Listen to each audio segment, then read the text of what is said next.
Bom dia, boa tarde, boa noite, sejam muito bem-vindos ao meu canal Física em Minutos. Eu sou o professor Alex Nelson e hoje vamos explorar um conceito fundamental da física, as grandezas. As grandezas são características mensuráveis de um sistema físico que podem ser quantificadas e expressas numericamente. Elas são essenciais para descrever e entender os fenômenos físicos que ocorrem ao nosso redor. Nesse vídeo, vamos explorar a definição das grandezas, sua classificação em escalares e vetoriais. Entender as grandezas é fundamental para a compreensão do mundo ao nosso redor e para avançarmos em diferentes áreas do conhecimento, como engenharia, medicina e astronomia. Ficou interessado? Não vai embora não. Depois da vinheta, tem mais!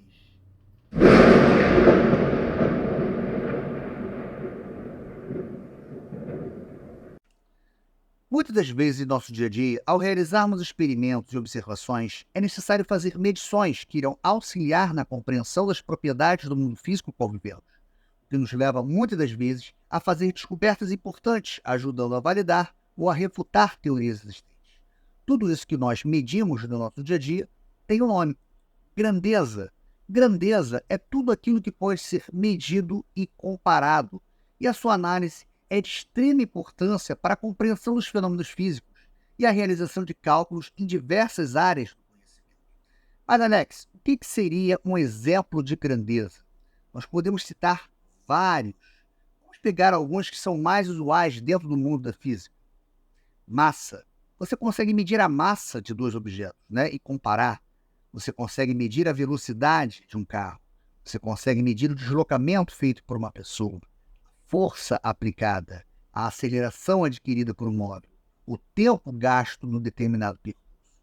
Então, grandeza é tudo aquilo que você consegue medir, expressar por um número. Só que tem coisas que você não consegue medir. Tem coisas que você não consegue expressar por números. Por exemplo, a beleza de uma pessoa. Quando eu falo, ela é muito linda, dá para você medir a beleza de uma pessoa? Ou o sentimento que você tem pelo seu animalzinho de estimação? Quando você fala, eu amo meu cachorro, tem como você medir a quantidade de amor que você sente pelo bichinho? Não dá, né? Então, essas coisas abstratas, sentimentos, né? Por exemplo, não tem como você expressar isso por número, não tem como você medir. Então, não podemos classificar como exemplos de grandezas. E quando estudamos as grandezas elas podem ser classificadas de duas formas: grandezas escalares e grandezas vetoriais. Qual seria a diferença básica? As grandezas escalares, elas ficam bem definidas informando apenas o seu módulo. O que é o módulo de uma grandeza? É a sua parte numérica seguida da unidade. Por exemplo, quando você vai medir a massa de um objeto, como é que você expressa isso? Por um número e a unidade. Por exemplo, a massa de um objeto, 2 quilos. Número mais a unidade. Outra coisa importante é que as grandezas escalares, você não precisa dar a ideia de direção e sentido. Elas não exigem esse conceito de direção. Basta que você informe o valor numérico.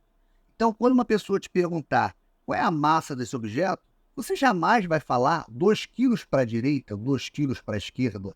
Porque não faz sentido você usar a ideia de direção e sentido para a grandeza massa. Basta você dizer o quê? A massa desse objeto é 2 quilos. Basta o valor numérico. E ela fica bem definida.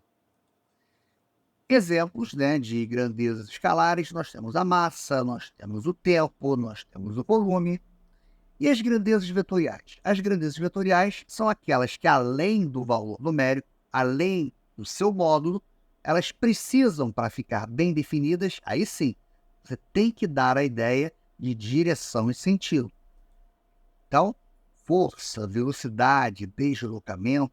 Quando você faz uma força, não basta você dizer que aplicou uma força de intensidade 10. Né? Você tem que dizer qual é a direção e qual o sentido. Você está puxando, você está empurrando, você está levantando, você está comprimindo. Então você veja que a força que está sendo aplicada, ela precisa ser expressa dando a ideia de direção e sentido. E para representar tais grandezas, nós vamos usar uma entidade chamada vetor, que vai ser de extrema importância para auxiliar na representação dessas grandezas vetoriais. Né? Então, uma grandeza vetorial Ela, para ficar bem definida, ela precisa de 3 coisas: módulo, que é a parte numérica, direção e sentido. E a sua representação será expressa por um vetor. Vamos aprofundar um pouco mais agora sobre o conceito das grandezas escalares. Como vimos, as grandezas escalares elas ficam bem definidas informando apenas o seu módulo, ou seja, a sua parte numérica seguida por uma unidade. Então, a grandeza massa, quando você mede a massa de um objeto, você vai expressar o seu módulo, ou seja, uma parte numérica mais uma unidade. Por exemplo, você pode dizer que uma mesa tem uma massa de 3 quilos, que um biscoito tem uma massa de 200 gramas, e está bem definida. Você não vai dizer jamais que a mesa ela tem 3 quilos para a direita, que o biscoito ele tem uma massa de 200 gramas para a esquerda. Tá vendo que soa esquisito? A pessoa vai te olhar assim, o que esse cara está querendo dizer com isso? Tá? Então, a massa é uma grandeza que exige apenas o seu módulo. Então, módulo, parte numérica, mais a unidade. Outra grandeza escalar importante seria a temperatura. Dependendo de onde você esteja, né, do país, você vai usar, logicamente, unidades diferentes. Por exemplo, se você está no Brasil, você vai usar a unidade graus Celsius. Se você estiver num país de origem anglo-saxão, você vai usar a escala Fahrenheit. Então, é importante a gente perceber que a temperatura ela é uma grandeza escalar. Por quê? Porque basta você informar o módulo. Você não vai chegar e vai dizer qual é a temperatura da sala. Espera que eu vou olhar para o termômetro. Está marcando ali 20 graus Celsius para a direita. O cara vai dizer, como assim? Temperatura 20 graus Celsius para a direita? Pô, falando, vê se eu tô com febre. O cara tira o termômetro e olha e fala, pô, cara, você tá com 40 graus para a esquerda. Não faz sentido. Então, são grandezas que não pedem a ideia de direção e sentido. Basta que você informe o seu módulo. Então, temperatura também é uma grandeza escalar.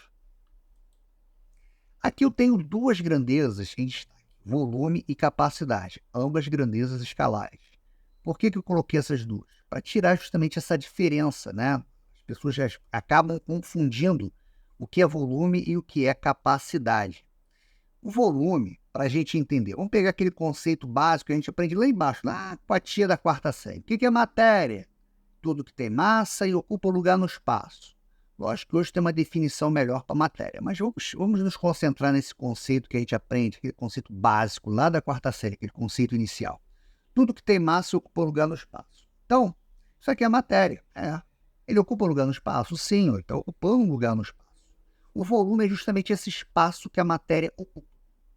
Então, o meu corpo tem volume? Tem. Ele está ocupando um espaço. Né? Esse espaço que o meu corpo ocupa é o meu volume. Então, eu posso dizer que uma pedra tem um volume, que a água tem um volume, que um gás tem um volume. Então, o espaço que a matéria está ocupando representa o seu volume. Vai ser expresso pela unidade metros cúbicos. Então, eu não posso dizer que eu tenho 1 metro cúbico de água para a direita. O cara vai falar, opa, como é que é? Não faz o menor sentido. Qual o volume de água? Qual o volume da água que você tem? 1 metro cúbico, acabou. Né? Quanto de água que você tem? Qual o seu volume? 1 metro cúbico. Não vai falar para a direita, para a esquerda. Não faz sentido isso. Né? Então, a grandeza volume é uma grandeza escalar. Basta você informar o seu módulo para ficar bem definido. E o que é a capacidade? A capacidade ela se refere à capacidade de armazenamento do recipiente. Então, um tanque, uma garrafa, né? Quando você quer representar a capacidade de armazenamento, você vai expressar pela unidade litro. Então, uma garrafa de Coca-Cola, por exemplo, ou um refrigerante qualquer, né? Você vai lá, 2 litros. Você tem essa unidade aqui, ela está representando, né, não o quanto de refrigerante você tem, mas a capacidade de armazenamento da garrafa. É isso que ele está representando. Então, a unidade litros, ela está se referindo à capacidade de armazenamento da garrafa, certo? Então, capacidade, ela também é uma grandeza escalar.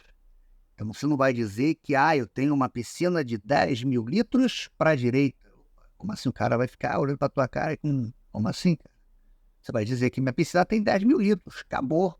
Não faz sentido você dizer que a piscina tem uma capacidade de 10.000 litros para a esquerda ou para a direita. Entende? Então, como a capacidade é uma grandeza que exige apenas o modo, ela não exige direção de sentido, ela é uma grandeza escalar. Vamos falar um pouquinho aqui sobre as unidades. Com relação às unidades, vocês estão percebendo aqui que quilograma, grama, vocês vão ver metro, minuto, segundo, elas são representadas por letras minúsculas. Já que graus Celsius e graus Fahrenheit, elas estão sendo grafadas com letras maiúsculas. Por quê? Porque elas representam nomes de cientistas importantes. Então, no decorrer do curso, vocês vão ver algumas outras unidades que fazem homenagem a grandes cientistas, né? E essas unidades vão ser grafadas com letras maiúsculas. Então, além do Celsius e Fahrenheit, vocês vão ver o ampere, volts, Pascal, Newton, todas elas grafadas com letras maiúsculas, por representar, por homenagear grandes cientistas que fizeram grandes trabalhos no passado. Alex, por que litro aqui está grafado com letra maiúscula e não com letra minúscula? Para evitar essa ambiguidade aqui, ó. O número 1, ele se confunde com L minúsculo. Então, para evitar essa ambiguidade, recomenda-se que esse L da unidade litro seja expressa com letra maiúscula, tá? Mas é errado colocar letra minúscula? Não, não é errado. É apenas para evitar uma ambiguidade. E para finalizar, uma coisa que geralmente vejo ocorrer com grande frequência no dia a dia é que não se pluraliza a unidade de medida, galera.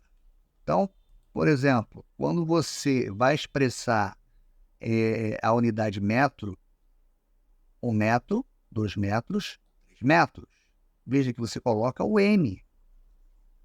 Isso aqui não existe, ó. MS, isso aqui está dizendo, isso aqui já é outra coisa, isso aqui é milissegundos, tem nada a ver com metros, tá? Então, colocar esse S aqui depois do M de metros, completamente errado. Outro que é campeão de erro, que a gente vê com grande frequência no nosso dia a dia, é a hora, né? 1 hora, 2 horas, 3 horas. Você não vai colocar esse S aqui, né? 2 horas, esse S aqui não existe, isso aqui é errado colocar esse R, esse S. Então, na hora de você grafar, H, 2H, 3H, tá? Sem pluralizar a unidade de medida. Entramos agora nas grandezas vetoriais. E as grandezas vetoriais, elas vão ficar bem definidas, informando 3 coisas. O módulo que nós já estudamos, né, que seria a parte numérica seguido da sua unidade. Então, você vai fazer uma medição, você tem que expressar isso por um número. Além do módulo, você precisa dar a ideia de direção.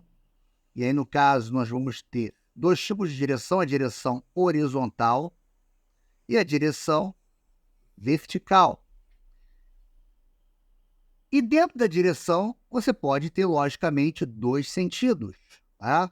Você pode ter dentro da direção vertical um sentido para cima, ou você pode ter um sentido para baixo. Na direção horizontal, você pode ter um sentido para a direita ou um sentido para a esquerda. Então, vamos exemplificar aqui alguns exemplos de grandezas vetoriais, por exemplo, deslocamento. Né? O deslocamento é uma grandeza vetorial, então você precisa informar o módulo, a direção e o sentido. Então, por exemplo, o indivíduo que saia da cidade do Rio de Janeiro e venha para a cidade de Niterói, ele faz um deslocamento. Então, como é que a gente vai representar esse deslocamento? Tem que ter um valor numérico, que é o módulo, 11 km. Qual é a direção? Direção horizontal. Qual é o sentido? Sentido para a direita. Quando você analisa o movimento de um elevador, né, o deslocamento de um elevador, preciso de um valor numérico, preciso medir esse deslocamento. Eu posso dizer que o elevador ele vai se deslocar 20 metros. Qual é a direção? Vertical. E o sentido? Para cima? Poderia ser para baixo também? Ele poderia estar descendo? Sim. Então veja que eu tenho aqui a direção vertical, sentido para cima. De repente esse aqui está subindo e esse outro aqui está descendo, sem problemas. Então, deslocamento é uma grandeza vetorial. Outra grandeza vetorial, a velocidade. Vamos analisar esse desenho. Vamos supor que você encontre dois carros numa rodovia, exatamente como mostra o desenho, e que o velocímetro dos dois esteja marcando 20 metros por segundo. Será que podemos afirmar que esses dois carros estão com a mesma velocidade? Não. Por quê? Porque velocidade é uma grandeza vetorial. E se é uma grandeza vetorial, o que vai definir a velocidade de cada carro são três coisas: o módulo, a direção e o sentido. Então vejam, eles têm o mesmo módulo. Ambos estão na mesma rodovia, então estão na mesma direção. Mas o sentido é diferente. Um está indo para a esquerda, o outro está indo para a direita. Então, nesse caso, como eles têm sentidos diferentes, eu não posso afirmar que as velocidades são iguais. Enquanto o primeiro tem uma velocidade de 20 metros por segundo, direção horizontal, sentido para a direita, o segundo, 20 metros por segundo, direção também horizontal, só que sentido para a esquerda. A velocidade dele é diferente. Podemos analisar também a velocidade de um brinquedo de um parque de diversão, que sobe a uma determinada altura e depois despenca com uma velocidade de 120 km por hora. Nesse caso, qual seria sua direção? Direção vertical. Sentido? Para baixo. Então, velocidade, veja que a gente, para ficar bem definido, né, eu tenho que especificar a direção e o sentido. Ele poderia estar subindo ou descendo. Então, a velocidade ela pede para você definir bem a ideia de direção e sentido, que é diferente das grandezas escalares, que basta o valor numérico. Outra grandeza importante é a força, onde aqui eu não vou nem colocar o valor numérico. Basta a gente entender os desenhos. O que você faz com uma força? Você pode puxar um objeto. Então, você tem um módulo, que é a intensidade que ele está fazendo, direção horizontal, sentido para a esquerda. Você pode empurrar. Você também tem um módulo, um valor numérico para essa força. Você tem uma direção que também é horizontal, e nesse caso o sentido é para a esquerda. Você tem uma pessoa levantando um peso, né? Direção vertical, sentido para cima, e a força também pode ser uma compressão, direção vertical, sentido para baixo. Então, força é uma grandeza vetorial. E se você gostou desse vídeo, vai lá, faça um comentário, curta a nossa página, se inscreva no canal se você ainda não fez, e não esqueça de apertar o sininho para você continuar recebendo as atualizações do nosso canal. Até a próxima e um grande abraço!